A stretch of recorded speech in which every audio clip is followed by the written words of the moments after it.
My name is Faris ibn Khalid. I'm 30 years old, and I was born the third son of King Khalid of Saudi Arabia in 1995. I had everything power could offer: palaces, servants, wealth that never seemed to end. But on October 17, 2023, my father summoned me to his private court and gave me a command that shattered my world: your wife will join my private household. You will prepare her chambers. That night destroyed everything I thought I knew about honor, obedience, and God, and led me straight into the arms of Jesus Christ. I was born into a world that operates by rules most people can't even imagine. The royal palace in Riyadh wasn't just my home, it was an entire kingdom within a kingdom. Everything was made of imported Italian marble. The ceilings soared so high that voices echoed like whispers in a cathedral. Servants moved through the corridors like shadows, anticipating every need before I could even voice it. The wealth seemed infinite. Endless. As normal to me as breathing. My childhood was spent walking marble halls that gleamed under crystal chandeliers, surrounded by luxury I believed was ordinary. Every morning I woke in silk sheets, ate breakfast prepared by chefs trained in Paris and Tokyo, and received private tutoring from scholars who had devoted their entire lives to educating royalty. Ancient texts. Military strategy. Economics. Diplomacy. Everything a prince needed to navigate the dangerous waters of power. But with all that privilege came expectations that crushed the soul. From the moment I could stand, I was groomed to be the perfect Islamic prince. 5 daily prayers were not negotiable. Memorizing the Quran was not optional, it was survival. Understanding Sharia law wasn't just academic, it was essential for any future role I might play in the kingdom's leadership. My father, King Khalid, made it devastatingly clear: I represented not just our family, but the honor of the entire kingdom and the purity of our faith. Every action I took, every word I spoke, every thought I entertained reflected on the royal bloodline. Failure was not an option. Deviation was treason. The religious obligations shaped every breath I took. I spent hours each day studying Islamic jurisprudence with the most feared imams in Saudi Arabia. They taught me one central doctrine that became the axis my entire world turned on: absolute obedience to Allah and to earthly authority were one and the same. My father, as king, was Allah's chosen representative in our kingdom. To question him was to question God himself. To disobey him was to commit apostasy. This belief system became so deeply woven into my identity that I never even considered challenging it. Not once. Not until it was far too late. When I turned 26, my father informed me, he didn't ask, he informed me, that it was time for me to marry. In our world, arranged marriages were expected, especially for royalty. Political alliances, tribal loyalties, and family honor dictated every choice. Love was never part of the equation. Marriage was a strategic move on the chessboard of power, a duty to produce heirs and strengthen our family's grip on the throne. I had no expectations of romance. I expected a transaction. But when I first met Layla, everything I thought I knew about marriage evaporated in an instant. She was beautiful, yes, dark eyes that seemed to hold entire galaxies, a grace that made every movement look effortless. But there was something deeper. When she looked at me, she didn't see His Royal Highness, Prince Faris. She saw me. Just a man. Flawed. Human. Uncertain beneath all the gold and marble. Our wedding was a spectacle: thousands of guests, international dignitaries, ceremonies that stretched over 5 days. But the moment that changed my life wasn't the public vows or the grand reception. It was when we were finally alone together for the first time, away from the cameras and the protocol and the watching eyes of the court. She smiled at me and said, "So, Who are you really? Beneath the title? What began as a political arrangement transformed into something I'd never expected to find in a palace: genuine love. Layla wasn't just beautiful on the outside. She possessed a heart that was pure, kind, and dangerously compassionate. She treated the servants like human beings, not furniture. She asked questions about governance that revealed a sharp political mind.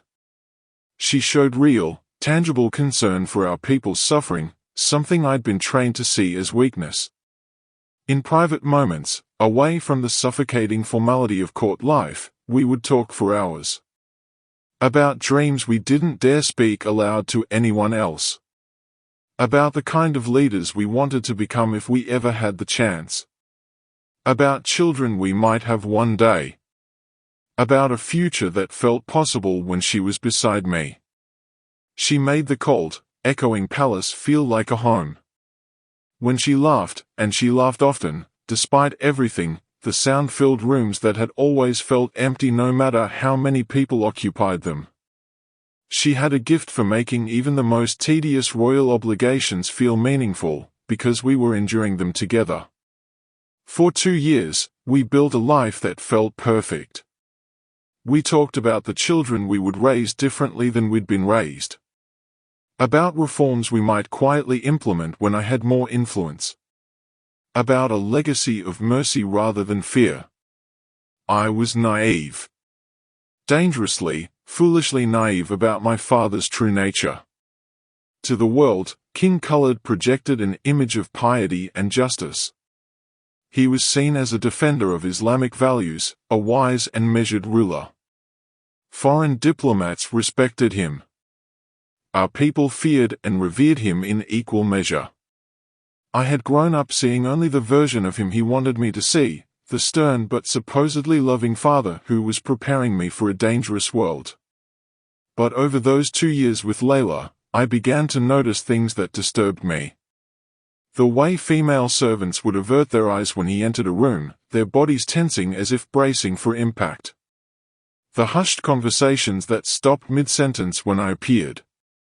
My mother's resignation, a deep, bone-weary sadness she tried desperately to hide behind her royal composure but that leaked through in unguarded moments. I learned, through fragments and whispers, that my father had taken multiple wives and concubines over the decades. Not through mutual agreement. Through command. Through force disguised as religious duty. Always justified by his personal interpretation of Islamic law. Always protected by his absolute authority as king. There were other stories too. Darker ones. Whispers about family members who had opposed him and quietly disappeared. About dissidents who vanished. About anyone who dared to challenge his will meeting swift, silent consequences. I told myself these were just palace rumors. Exaggerations. The price of power. I told myself my father would never cross certain lines. I told myself that as long as I remained obedient, Layla and I would be safe. And then came October 17, 2023. The night my father proved that in his kingdom, there were no lines he wouldn't cross. The night everything I'd built my life on turned to ash. The night that would eventually lead me to a forbidden book, a desperate prayer, and a name I'd been taught to hate, Jesus Christ. But I'm getting ahead of myself. Let me take you back to that evening, the royal gathering where everything began to unravel. Actually, no. Before I can tell you about that night, you need to understand what I stood to lose. You need to know about Layla, really know her, so you can understand why what my father did wasn't just an abuse of power. It was the destruction of the only pure thing I'd ever known. Our wedding day was a carefully choreographed performance. I stood in traditional royal attire, surrounded by dignitaries I'd never met, exchanging vows with a woman whose face I'd seen only once in a formal photograph. She was Layla bint Rashid, daughter of a powerful tribal leader from the Northern Territories. The marriage was designed to strengthen political alliances, nothing more. I expected duty. I expected silence. I expected a stranger sharing my title but never my life. What I didn't expect was the woman I met when the ceremonies finally ended and we were left alone. Layla had been educated in Switzerland, unusual for a Saudi woman of her generation, but her father had been progressive in his own quiet way. She spoke 4 languages. She'd studied international relations and literature. But more than her education, it was her spirit that disarmed me. She was gentle, yes, but there was steel beneath the silk. A quiet strength that refused to be diminished by palace protocol. Our first year was awkward. We were strangers playing the role of husband and wife. We ate formal dinners in painful silence. We occupied separate wings of our quarters. We performed our public duties with practiced smiles and returned to our private distance. I thought that was how royal marriages were supposed to be. Then came the night that changed everything. I couldn't sleep, my mind churning with a case I'd observed that day, a servant punished harshly for a minor infraction. I walked to the palace gardens around midnight and found Layla there, sitting alone under the stars. "Can't sleep either?" she asked, her voice soft in the darkness. We started talking. Really talking, for the first time. About the injustice I'd witnessed.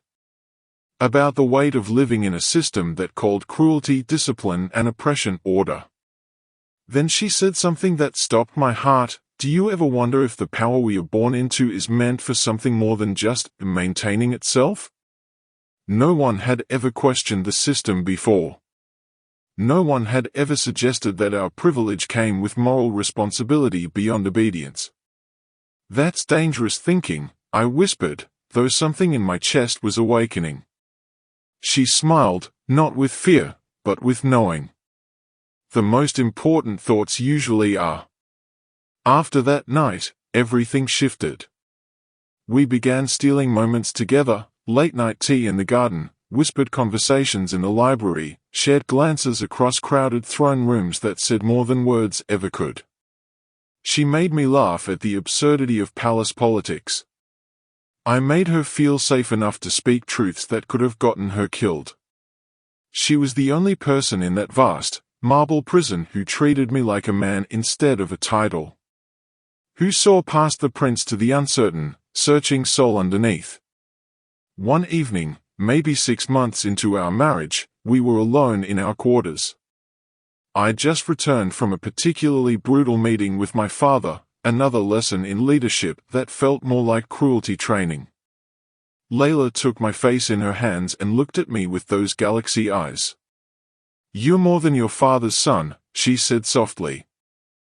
"I see who you really are." Those words broke something open inside me. For the first time in my life, I felt seen. Known. Loved not for what I represented, but for who I was. We built a secret world within the palace walls. A world of whispered dreams about children we'd raise with both strength and compassion. About quiet reforms we might implement. About breaking cycles of cruelty with mercy. She taught me that power could be used to protect the vulnerable, not just control them. For 2 years, we lived in that beautiful, fragile bubble. I believed our love was untouchable. I believed the palace walls protected us from the corruption outside. I was catastrophically wrong. Because the greatest threat wasn't outside the walls. It was sitting on the throne. It happened on what seemed like an ordinary evening. My father was hosting one of his private royal gatherings, the kind where wealthy tribal leaders and political allies gathered in closed chambers to discuss matters of state over endless cups of cardamom tea. These events were performances of power, carefully orchestrated to remind everyone present of their place in the hierarchy. I was expected to attend. To observe. To learn how authority maintained itself. Layla, as was customary, moved gracefully through the room serving refreshments to the guests. She wore traditional dress, her movements elegant and measured. She'd done this 100 times before, the dutiful royal wife, performing her role with quiet dignity. But that night, something was different. I noticed my father watching her. Not the way one notices a servant performing their duties.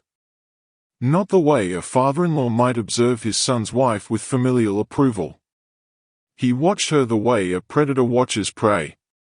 His eyes followed her across the room, lingering on her movements with an intensity that made my stomach twist.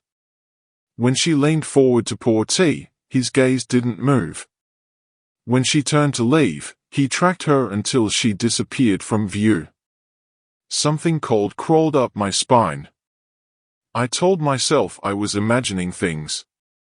That my mind was playing tricks. That surely my father, a man who preached piety and righteousness, couldn't. I pushed the dread down and focused on the political discussions around me. The gathering ended near midnight. I was preparing to return to my quarters when a messenger appeared at my elbow. His Majesty requests your presence in his private court. Immediately. Come alone. My heart began to pound, though I didn't yet know why. The private court was a windowless chamber deep in the palace, a place where my father conducted his most sensitive business. When I entered, he was seated on his elevated chair, fingers steepled beneath his chin. The room was empty except for 2 guards flanking the door. "Leave us," he commanded. The guards hesitated for only a fraction of a second before bowing and retreating. The heavy doors closed with a sound like a tomb ceiling. We were alone. My father didn't stand. Didn't smile. His voice, when he spoke, was cold and emotionless, terrifyingly controlled. Your wife will join my private household. You will prepare her chambers in the West Wing by tomorrow evening. The words didn't make sense at first. My brain couldn't process them.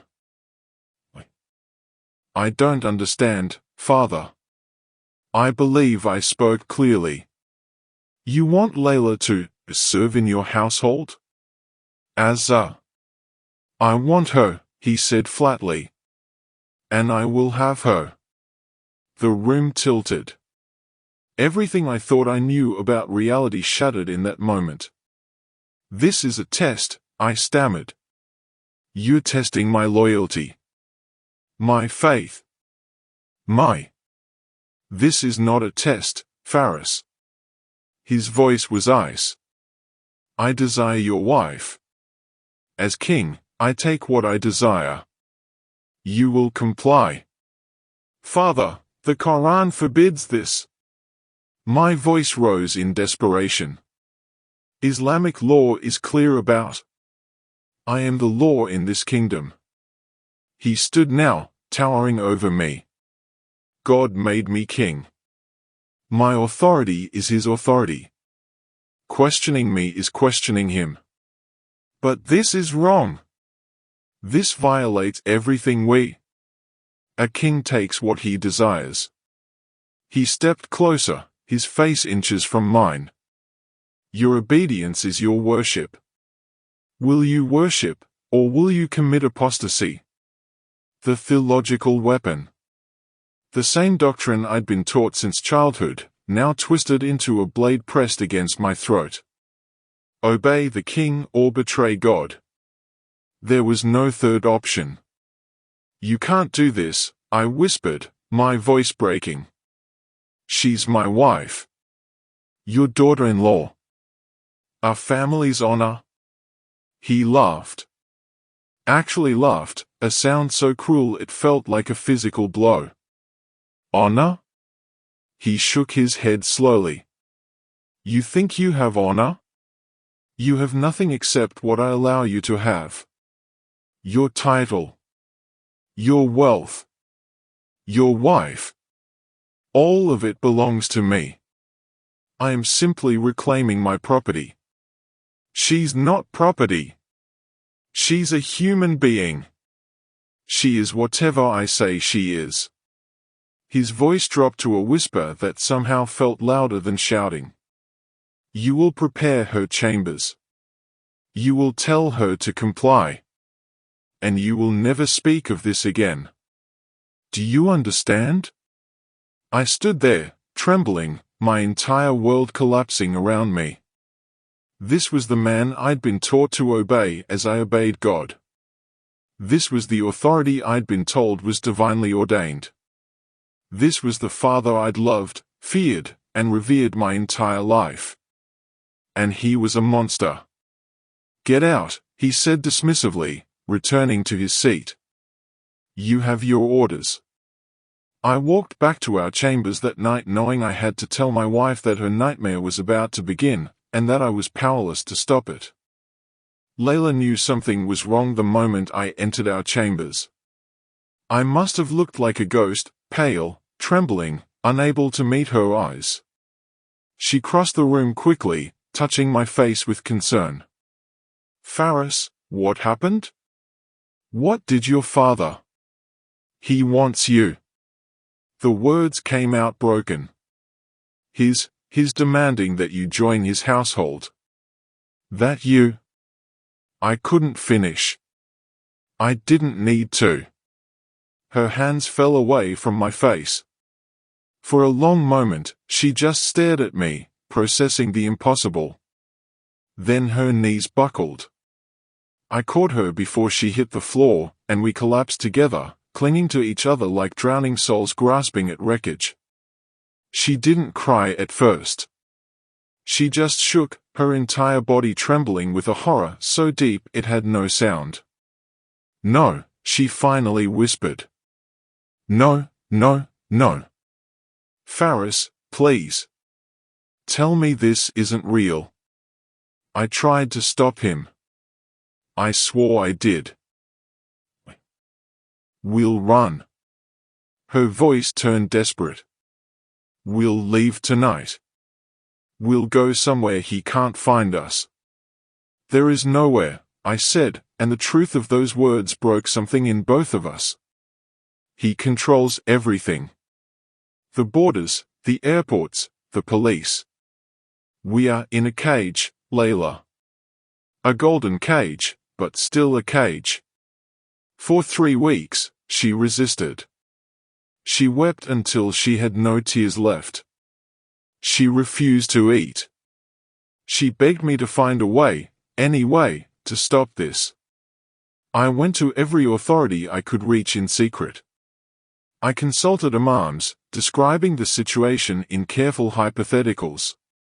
If a king were to demand such a thing, every single one gave the same answer: the king's authority is absolute. To resist him is to resist Allah's will. I cited verses about marriage, about honor, about protection of the vulnerable. They cited verses about obedience to rulers, about submission to authority, about the divine right of kings. The very religion I'd built my life on had become a prison with no escape. Then the palace machinery began to move. Guards appeared at our door with instructions for Layla. Whispered orders from the king's household. Preparations being made in the West Wing. The walls were closing in, and I couldn't stop them. On a Tuesday evening, I'll never forget, it was a Tuesday, they came for her. 4 royal guards. A senior household administrator. They were respectful but firm. The king had summoned her. She was to come immediately. Layla looked at me one last time, her eyes pleading for a miracle I couldn't give her. Then they escorted her away. I watched the woman I loved disappear down that marble corridor, and something in me died. The days that followed were a special kind of hell. Occasionally, Layla was allowed to return to our chambers, always late at night, always silent, always more broken than before. The light in her eyes was fading. The woman who had questioned injustice and dreamed of reform was being systematically destroyed.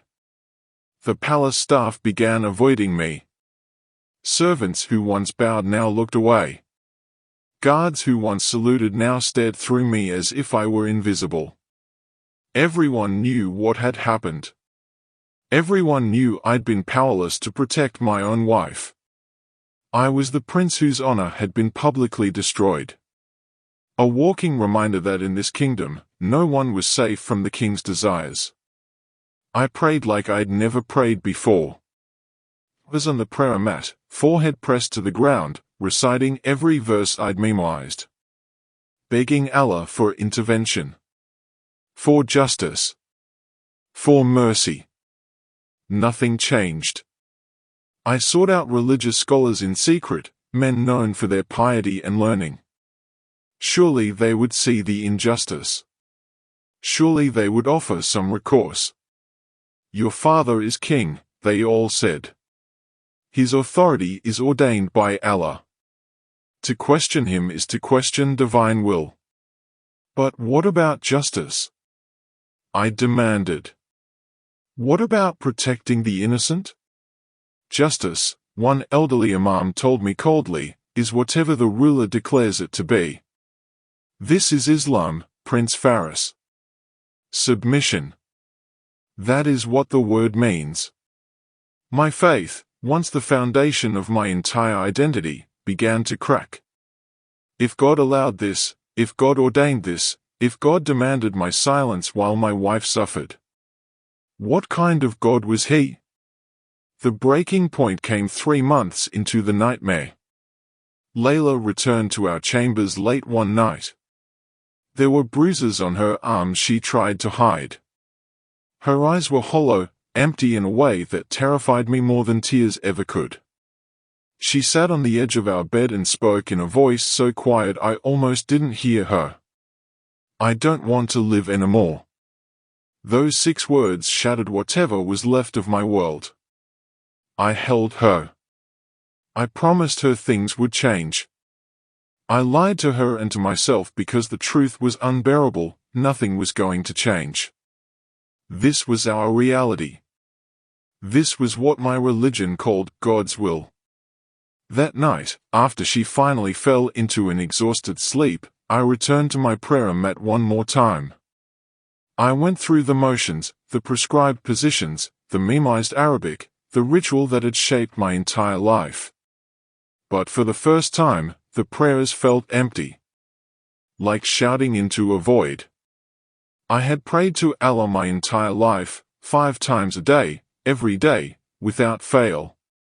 For the first time, I wondered if anyone was listening at all. I stopped sleeping. Night after night, I would lie awake listening to Layla's shallow breathing beside me, my mind churning with questions that had no answers. The palace that had once felt like home now felt like a tomb, beautiful, vast, and suffocating. On one of those sleepless nights, around 3 in the morning, I gave up on rest entirely. I wandered the palace corridors aimlessly, my feet carrying me without conscious direction. I found myself in the far wing of the Royal Library, a place few people visited anymore.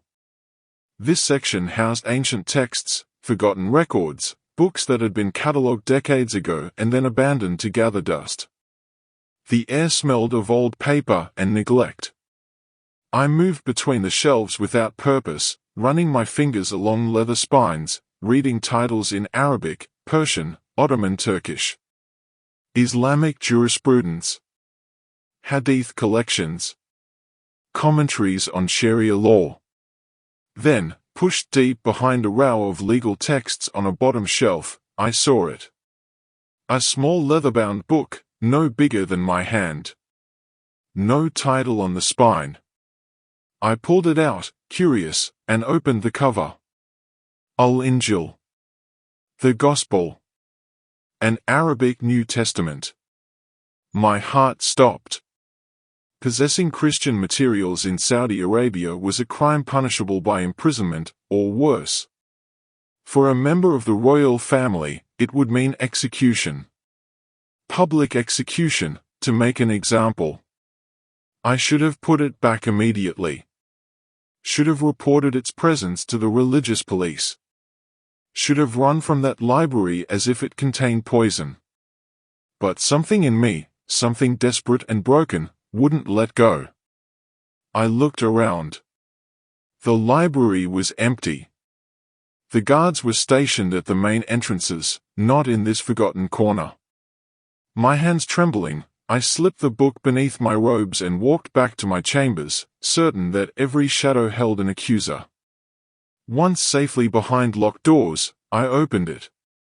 The first words I read were from a book called Matthew, chapter 11, verse 28.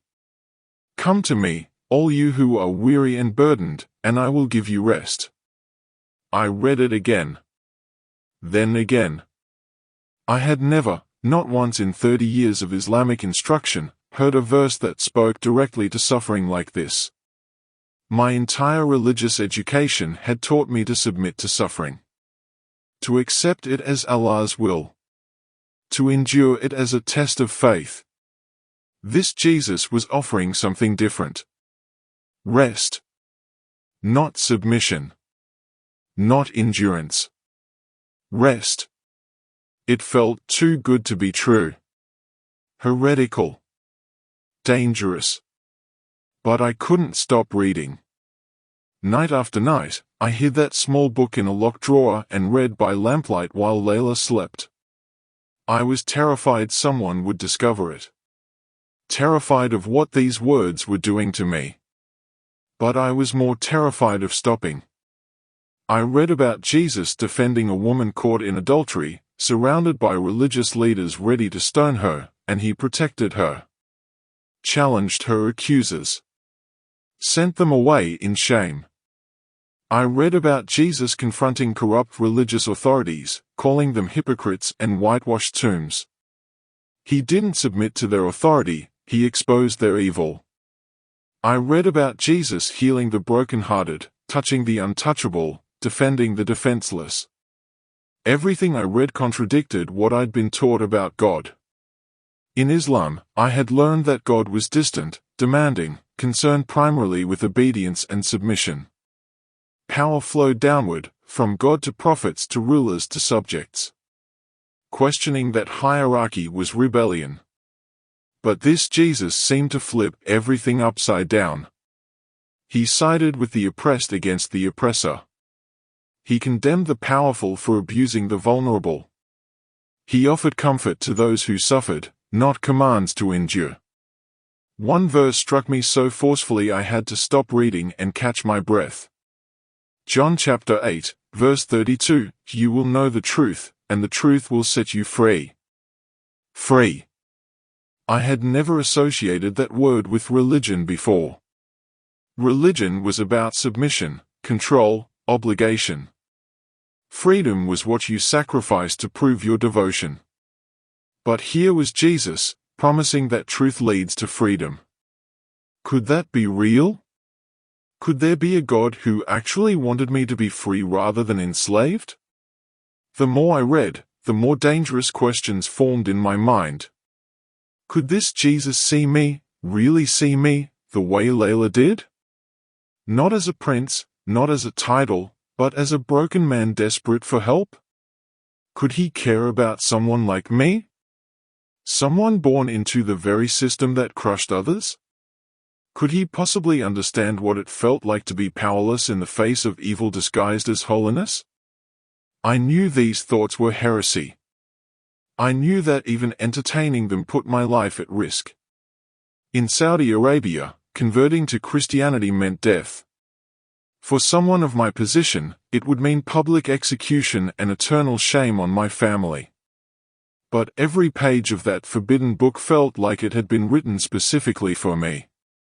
For the prince trapped in gilded chains. For the man whose religion had failed him in his darkest hour. For someone drowning and desperate for a hand to pull him out. Every page whispered, there is another way. There is another God. There is hope beyond this darkness. But could I dare believe in a God my father would kill me for knowing?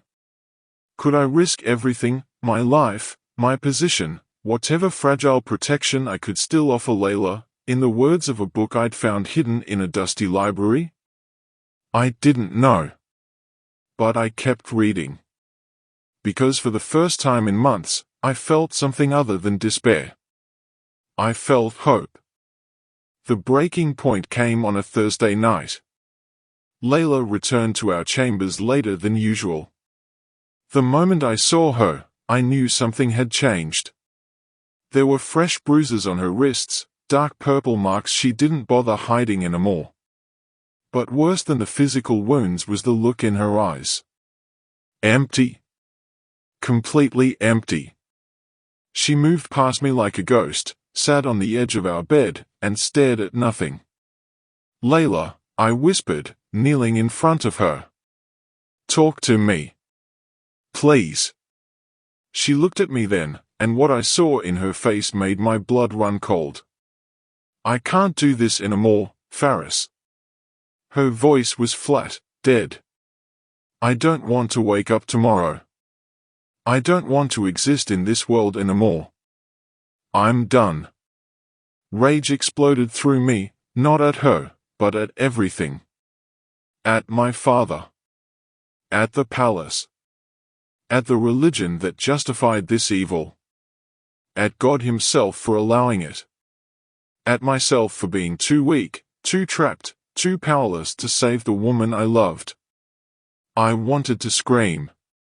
To destroy something. To fight. But there was nothing to fight. No enemy I could reach. No battle I could win. Just helplessness. Crushing, absolute helplessness.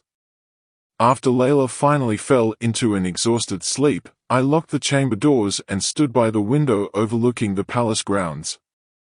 The city of Riyadh stretched out below me, millions of lights, millions of people, and not one of them could help us.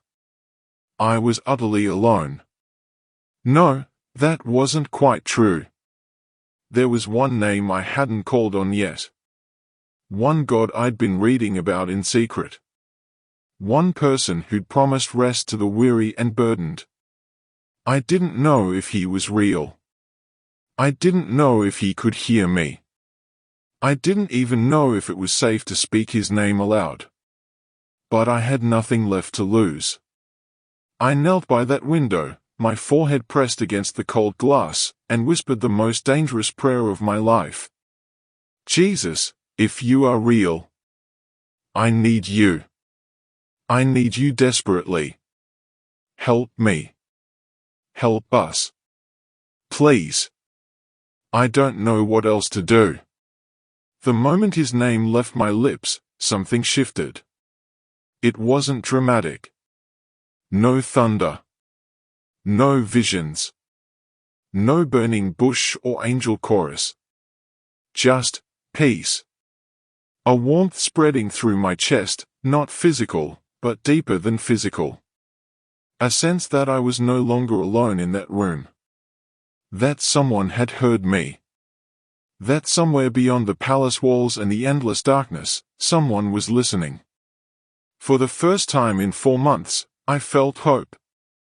I stayed there on my knees for hours, not praying in the formal Islamic way I'd been taught, no prescribed positions, no memorized Arabic. Just talking. Pouring out my heart to this Jesus I barely knew. When I finally fell asleep just before dawn, I slept without nightmares for the first time in months. The next morning, chaos erupted through the palace. The king had collapsed. I heard the commotion first, running footsteps, urgent voices, guards shouting orders. I dressed quickly and followed the sound to my father's wing. King Khalid had fallen violently ill during the night. High fever. Violent trembling. Delirium so severe he didn't recognize his own physicians. The palace doctors were baffled, they'd never seen anything like it. Within hours, he was being prepared for emergency transport to a hospital in Europe. His condition was too unstable, too mysterious for the palace medical staff to handle. And just like that, Layla was sent back to our chambers. I found her sitting in our room, staring at her hands in disbelief. "They just sent me away," she whispered. The senior household staff said I was to return here until the king recovers. I pulled her into my arms, my heart pounding. Coincidence? Medical emergency? Or answer to prayer? I didn't dare say it aloud.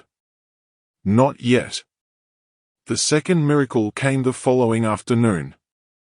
I was walking through a lesser-used corridor when one of the palace guards fell into step beside me. His name was Omar. I'd seen him around but never spoken to him directly. He walked close, his voice barely audible.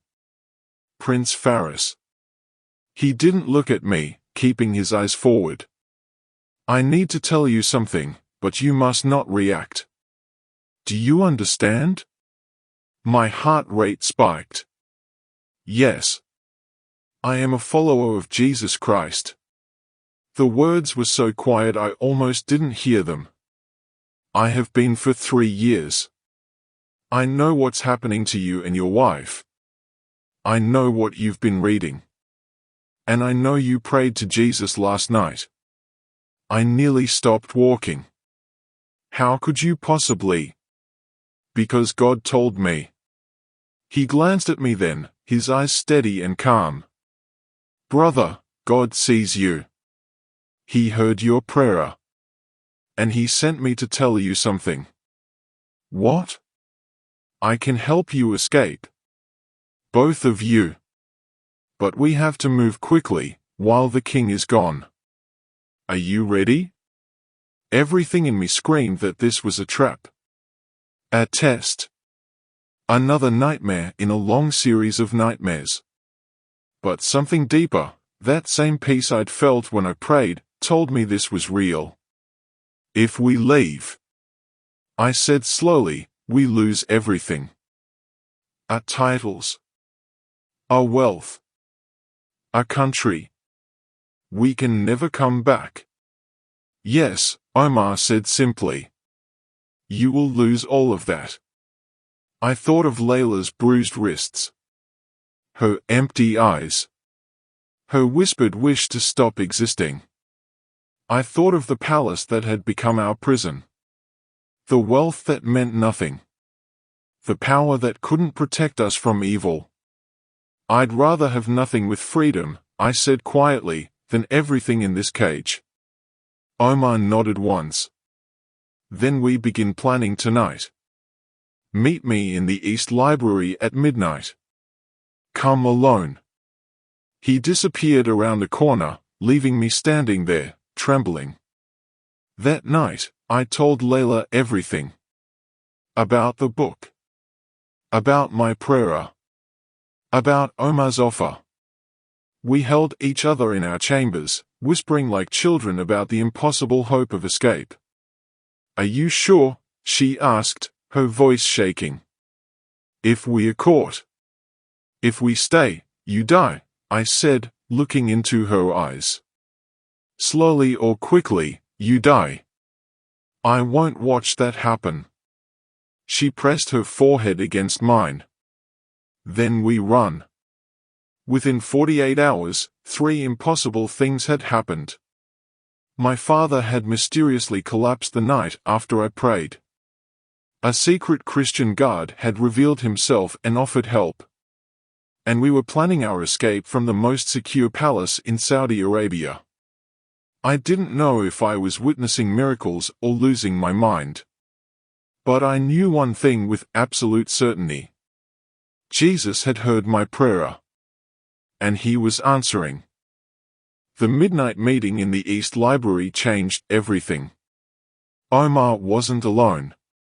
3 other palace staff members were waiting in the shadows, a kitchen worker, a junior administrator, and a maintenance technician. All of them secret followers of Jesus. All of them risked their lives just by being in that room. There are more of us than you think, Omar said quietly. We've been praying for you and your wife for months. We knew what was happening. We were waiting for God's timing. I stared at them, stunned.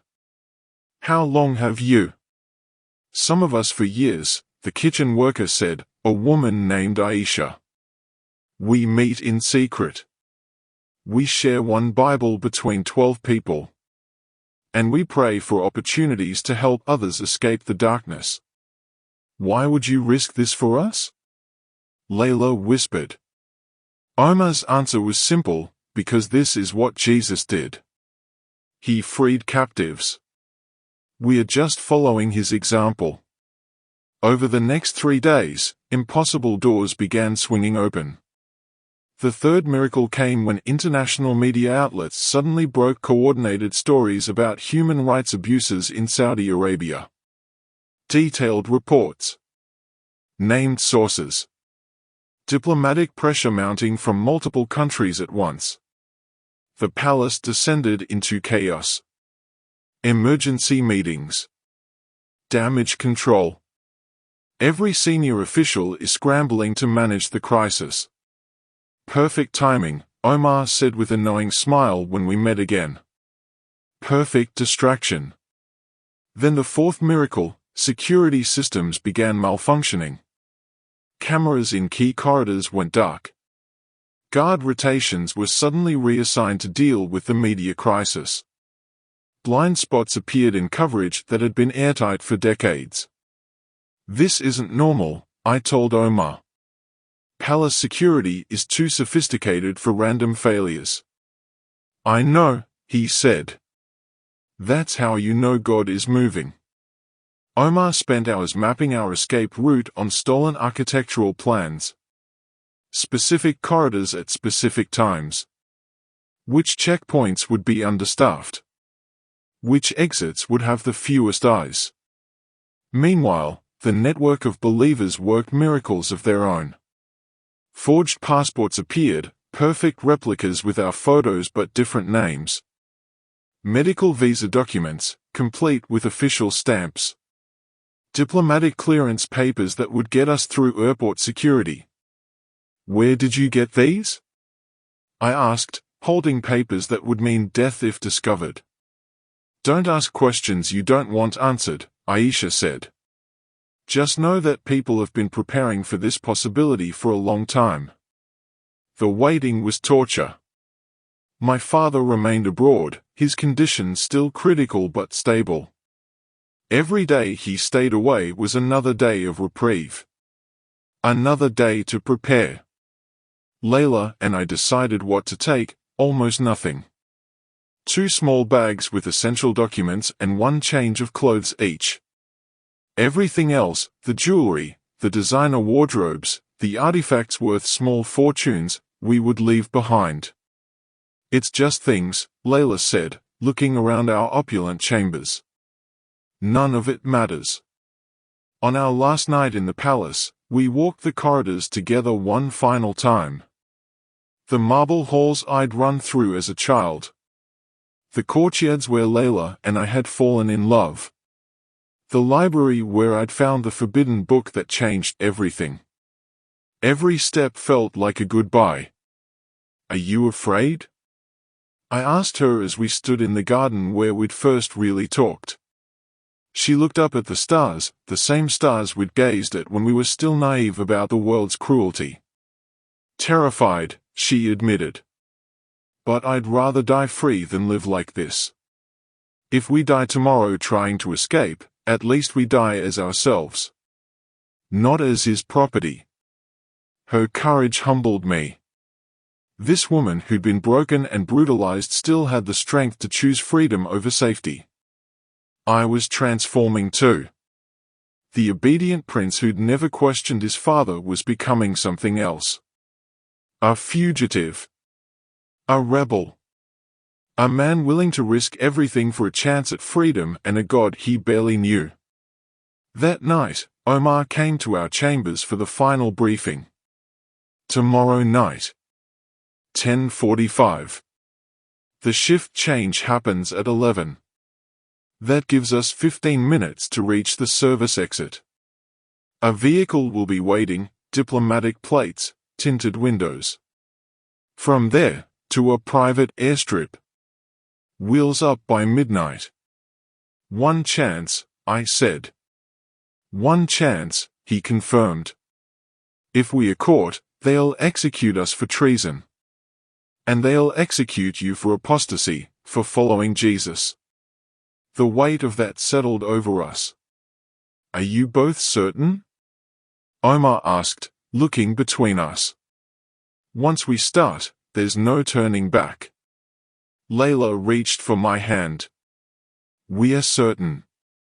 Before we left our chambers, I made one final trip to the library.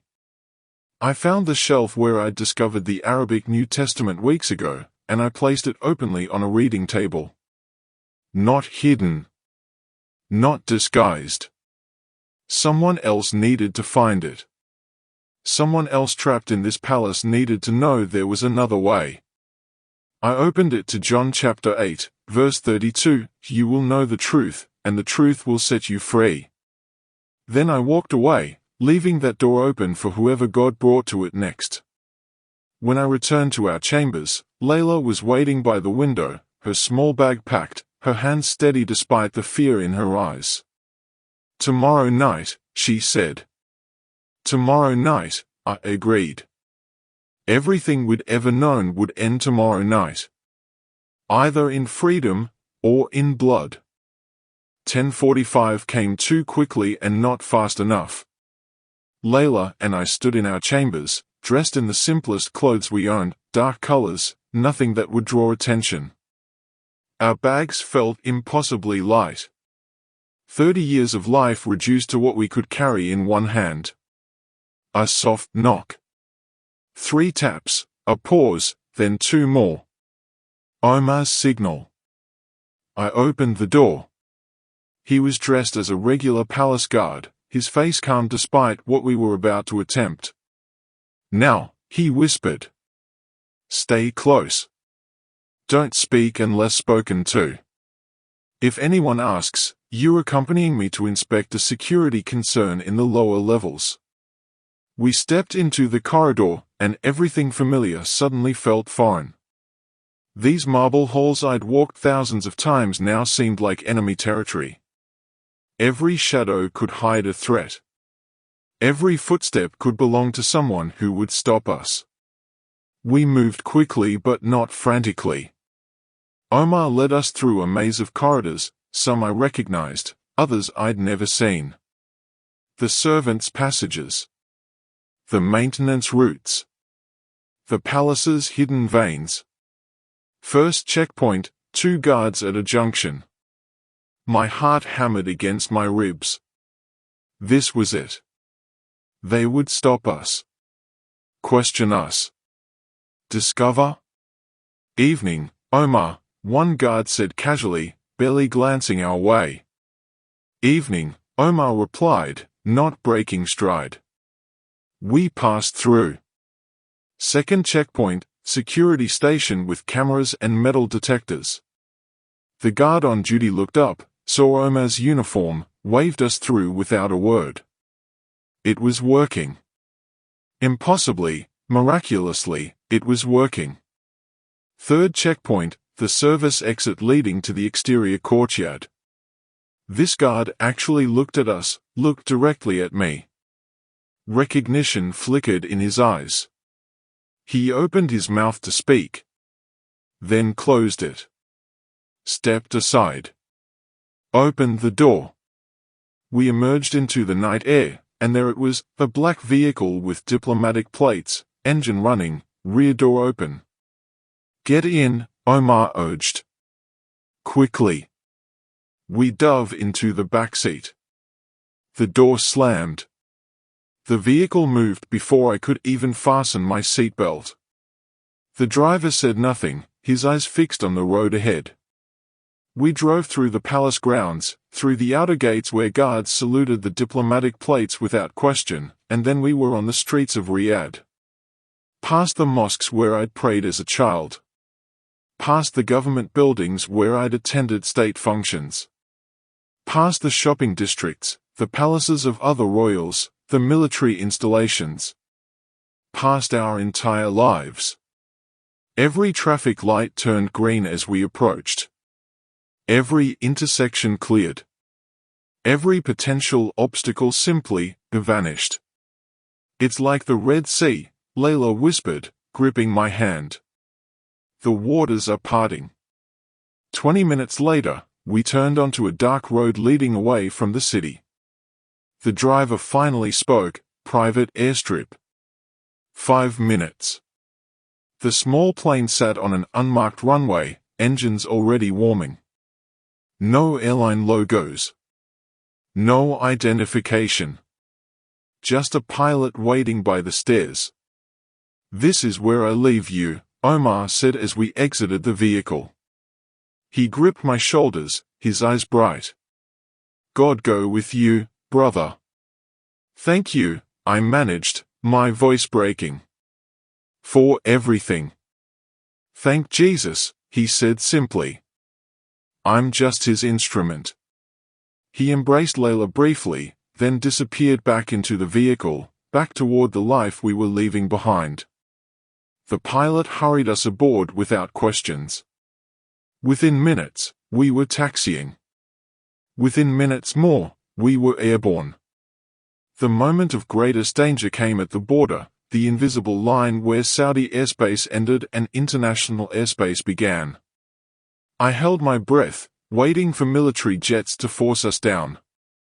For radio calls demanding our return. For the nightmare to resume. But the radio stayed silent.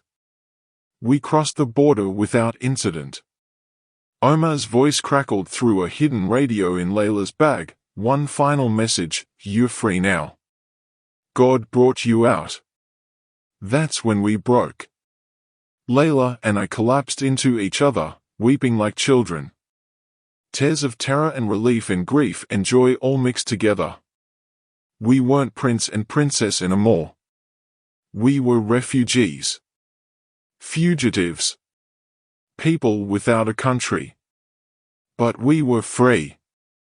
As dawn broke, I looked out the window at the Arabian desert shrinking below us. The kingdom that had been my entire world was becoming smaller and smaller, until it was just another patch of sand and stone. Everything we'd known was gone. The palace. The power. The wealth. The identity. But we'd gained something infinitely more valuable. Our souls. Our dignity. Our freedom. As later, we landed somewhere in Europe, they wouldn't tell us exactly where for security reasons. The plane door opened, and we descended into a grey morning drizzle. A small group of people waited on the tarmac, men and women I'd never met, speaking languages I barely understood. But when they saw us, they rushed forward with tears in their eyes and embraced us like family. "Welcome," one woman said in broken Arabic. "Welcome, brother and sister. You are safe now." They took us to a safe house, a simple apartment, nothing like the palace, but it felt like heaven. They brought us bread and tea, and we ate that simple meal with more gratitude than we'd ever felt for royal banquets. "What happens now?" Layla asked, her hand in mine. "Now," one of our hosts said gently, "you rest. You heal. You learn what it means to be free." We had escaped Egypt. Now we needed to learn how to live in the wilderness, and discover who we truly were beyond the palace walls. The first morning in the safe house, I stood in the small kitchen trying to figure out how to make coffee. It sounds absurd, a 30-year-old man confused by a coffee maker. But I'd never made my own coffee before.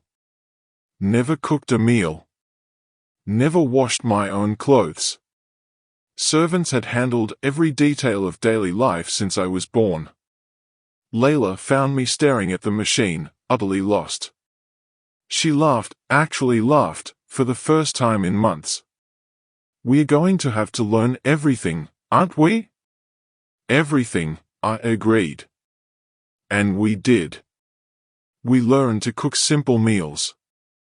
To clean our own space. To do laundry.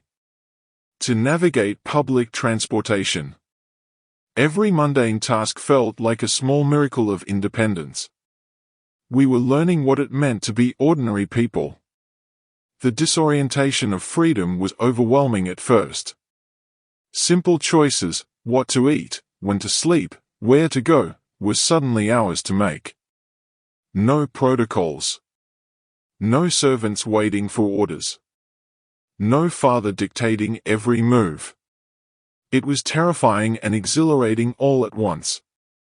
Our hosts connected us with an underground network of believers, people who'd risked everything to follow Jesus in places where faith cost them everything. Former Muslims from Iran, Egypt, Pakistan, Somalia. Each with their own story of escape, persecution, and miraculous rescue. We weren't alone. We'd never been alone. We joined their Bible studies, meeting in apartments and basements, learning together. I cried through the Gospels, actually wept as I read about Jesus' compassion, his gentleness with the broken, his fury at religious hypocrisy.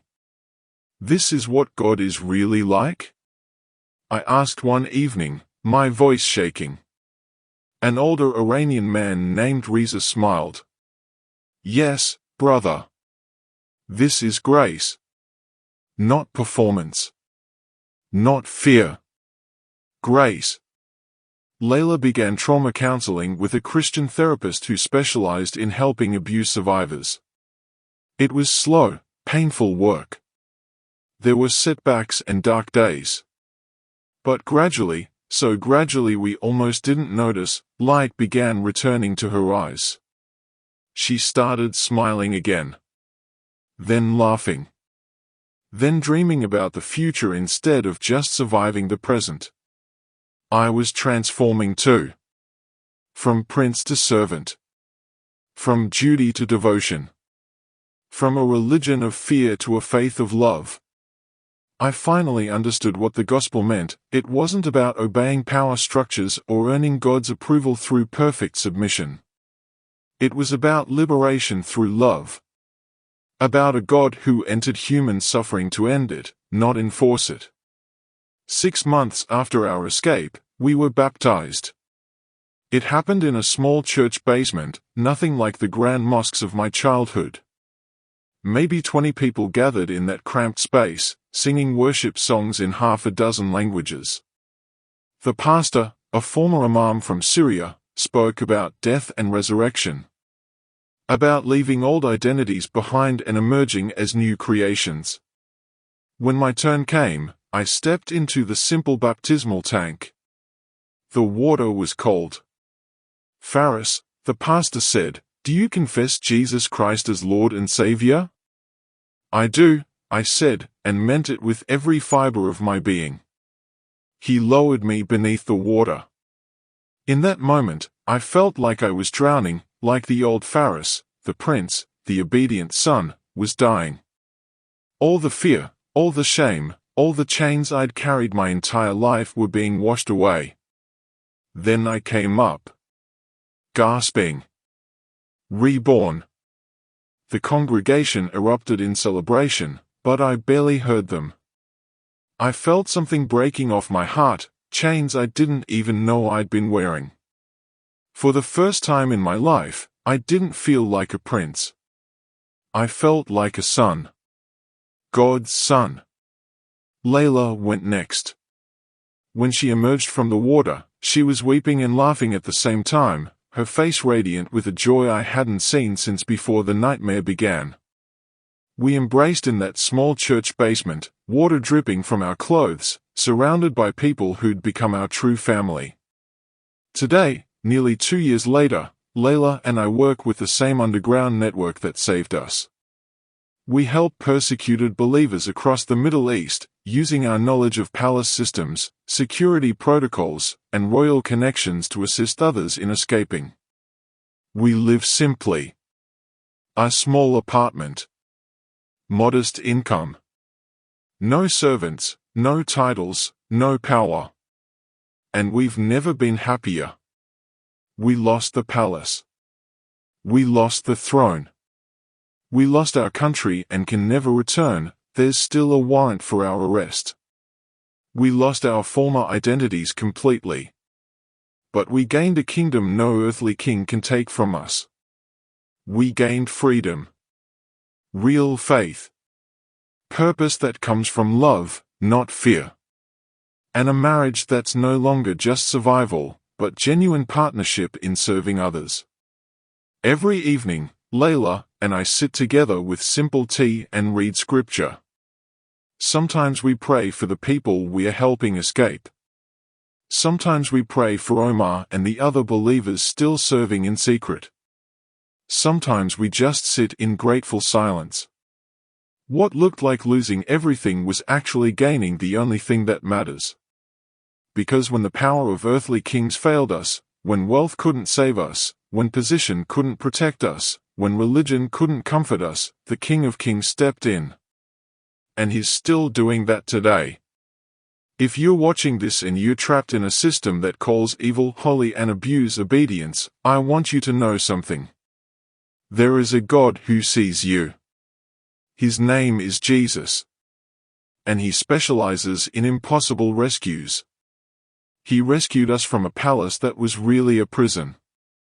He can rescue you too, wherever you are, whatever you're facing. You don't need wealth or power or connections. You just need to call his name. The same Jesus who heard my desperate prayer in that palace bedroom hears you right now. Before you go, please like this video and subscribe to the channel so YouTube keeps showing you stories like this. Share it with someone who needs hope. And tell me in the comments, where are you watching from, and what time is it there?